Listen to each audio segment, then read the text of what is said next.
Magandang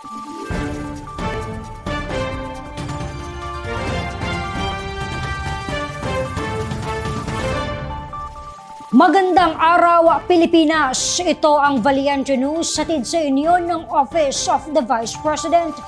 Sinuyod ng OVP BARM Satellite Office ang isang paaralan sa bayan ng Patikul, Sulu na lubhang naapektuhan sa kaguluhan noon sa Mindanao. Ang detalye alamin natin sa ulat ni Brian Latasa.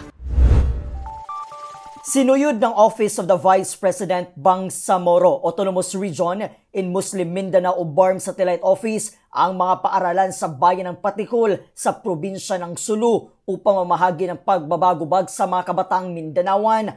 Ang bayan ng Patikul ay isa sa naging pugad noon ng teroristang grupo na Abu Sayyaf. Kwento ng isa sa mga residente na si Carmen, walang sinumang individual, mapaordinaryo man o galing sa gobyerno na basta-bastang nakapasok sa kanilang komunidad noon.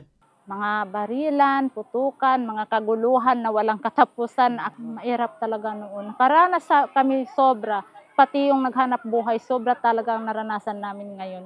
Dagdag pa ng mga residente, walang magandang naidulot ang kaguluhan sa kanilang lugar noon. Maputukan, mag-operasyon, ang takot namin.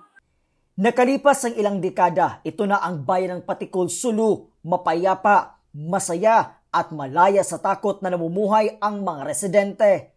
Pero iba na ngayon. Ngayon tayo na maganda na yung sitwasyon natin ngayon kasi iba na noon at ngayon. Pero okay ngayon, nakabalik na kami dito, pati yung kabuhayan namin, na-harvest namin ang mga mangustin namin, iba't iba pang mga pananim namin.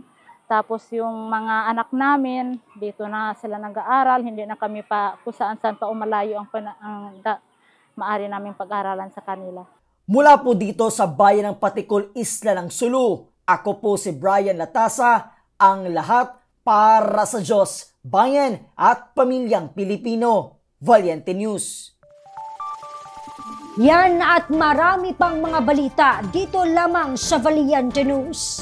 Ako si Claudette Loreto para sa makabuluhan, naninindigan at matapang na mga ulat at impormasyon. Maraming salamat!